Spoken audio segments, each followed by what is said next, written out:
Fala pessoal, aqui é o Igor e nesse vídeo eu quero compartilhar uma forma de criar repertório para produzir as suas próprias perspectivas. Porque é muito mais fácil quando a gente trabalha com uma referência, que a gente já tem uma direção, um caminho a seguir, do que você ficar tentando produzir uma perspectiva, uma peça gráfica sem um objetivo claro. Se você já tem uma definição ou essas direções possíveis a seguir, é muito mais fácil, muito mais objetivo e no fim das contas a gente ganha tempo, que é algo que a gente sempre está buscando otimizar nas nossas produções. Então, eu quero compartilhar aqui uma forma que a gente utiliza na nossa vida profissional, na prática, dentro do nosso escritório, e também essa forma a gente aborda nos nossos cursos presenciais e online.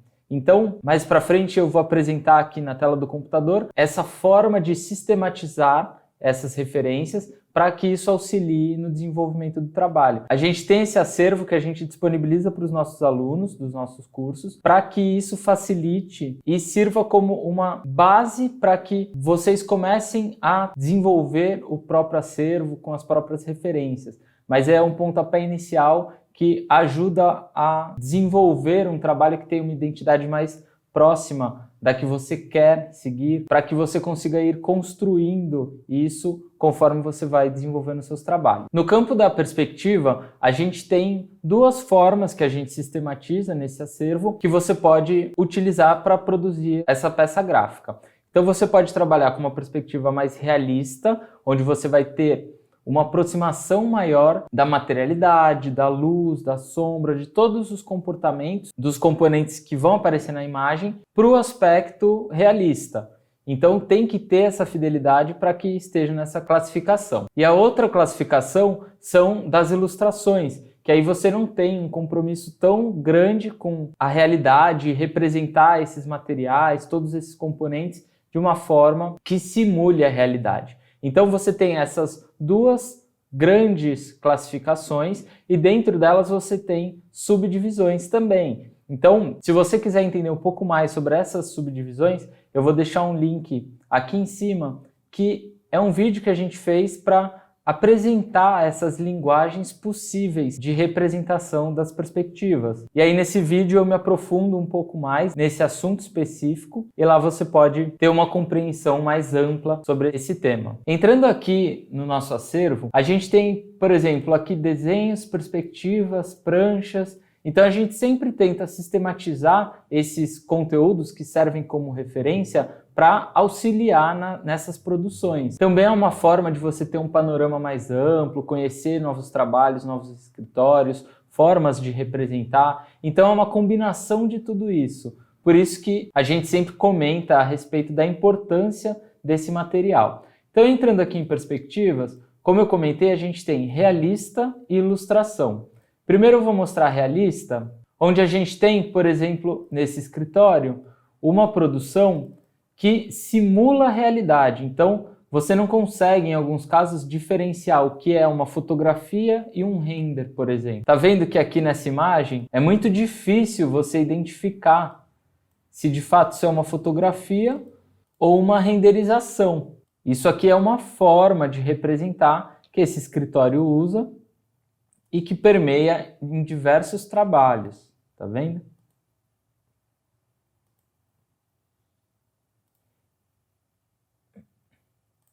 E aí ainda, nessa categoria de realista, a gente tem, por exemplo, o escritório do Foster, que a gente classifica dentro da categoria realista, mas que tem um aspecto de intensidade muito maior na iluminação, no contraste, atmosfera. É uma realidade potencializada. Então, você percebe que é um render já nesse caso, por conta dessa intensidade maior. Mas ainda assim é uma classificação realista, tá vendo? Todo cuidado em relação à materialidade, à iluminação, às sombras, precisam necessariamente estar presente nessas imagens para que ela esteja nessa classificação. E aí a gente tem um panorama muito mais amplo sobre todas essas produções realistas. Eu não vou ficar mostrando aqui todos os exemplos, mas para que você tenha uma compreensão geral dessas possibilidades. E aí a gente tem a parte de ilustração. Se a gente vem aqui nesse escritório, reparem que eu mostrei ele naquela classificação realista, mas eles também têm produções com um aspecto de ilustração. Ou seja, tem escritórios que trabalham só com perspectivas realistas, tem escritórios que trabalham com perspectivas só de ilustração, tem trabalhos que mesclam as duas produções em diferentes projetos e tem escritórios que fazem essa mescla no mesmo projeto. Então, essa variedade e essas possibilidades de desenvolvimento da produção do material gráfico é muito interessante de você prestar atenção, porque você começa a ter diversas conclusões a respeito dessa produção.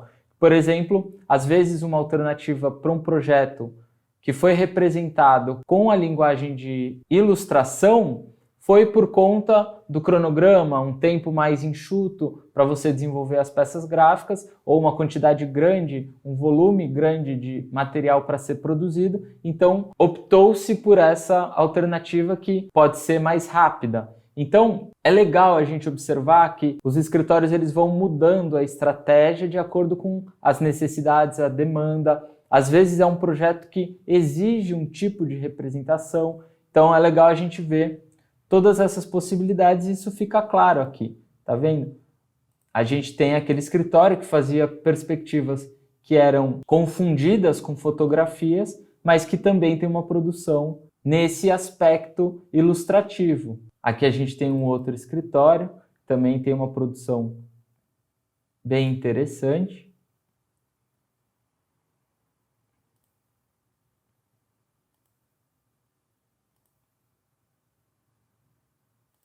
O primeiro passo para você começar a desenvolver a sua própria representação, a perspectiva, é analisar, entender e estudar esses materiais de escritórios que você gosta ou de escritórios que você ainda não conhece, mas viu uma coisa ou outra e achou a produção interessante. E aí, a partir disso, você começa a ir criando esse repertório e sistematizando de alguma forma. Porque quando você for produzir de fato, você vai ter uma produção mais objetiva, porque senão você fica produzindo sem nenhuma referência, sem nenhum objetivo claro, e isso vai dificultar o seu trabalho. Por isso que a gente sugere essa forma de organização, que não é a única possível, mas você pode utilizar as pastas, por exemplo, para fazer essa sistematização. Também tem aplicativos que fazem, então você tem essa liberdade, essa flexibilidade. A melhor forma de você fazer essa sistematização é de uma forma que você se sinta confortável, então a plataforma não é tão importante assim. Eu acho que organizar o conteúdo, esse material, é importante para que você tenha uma gama de referências e de produções possíveis para você trabalhar e se dedicar. Também é muito mais fácil você ver essas referências e tentar entender como chegou naquele resultado, como aquilo foi feito, para que aí, a partir disso, você teste coisas, né? Você pode ter referências de diversas formas, seja na composição de cena, a paleta cromática, o projeto em si. Tem diversas questões que você vai acumulando essas referências e, no fim das contas, você tem uma produção particular sua que não vai ser uma cópia de uma referência, mas sim um acúmulo de tudo isso. Aqui tem um outro escritório também que mescla essa produção. Então, tem perspectivas realistas em um projeto e também tem essas perspectivas ilustrativas. Então, é muito legal você ver isso também no site deles. Então, se você viu algum escritório aqui que você não conhece, se interessou, eu recomendo que você entre, pesquise sobre a produção, analise os projetos, a forma de representar. A gente já tem 2 vídeos aqui no canal que é sobre como estudar projeto, como analisar. Eu vou deixar o link aqui em cima desses 2 vídeos e lá você pode se aprofundar um pouco mais nesse assunto, caso você tenha interesse. Fazendo essa análise, a gente percebe que é uma produção muito diversificada. Enquanto aqui a gente tem uma perspectiva que tem esse aspecto da colagem manual, só que aqui de uma forma digital, a gente tem perspectivas realistas, né? A gente tem esses diagramas. Então, é uma boa estratégia também você trabalhar com essa flexibilidade e criar uma identidade nesses diversos âmbitos, ainda que seja para o mesmo projeto. Funciona bem também. E esse foi o vídeo de hoje. Eu espero que tenha sido um conteúdo que que tenha agregado, que tenha te interessado e que contribua de alguma forma para a produção dos seus trabalhos. Eu vou ficando por aqui, até os próximos vídeos.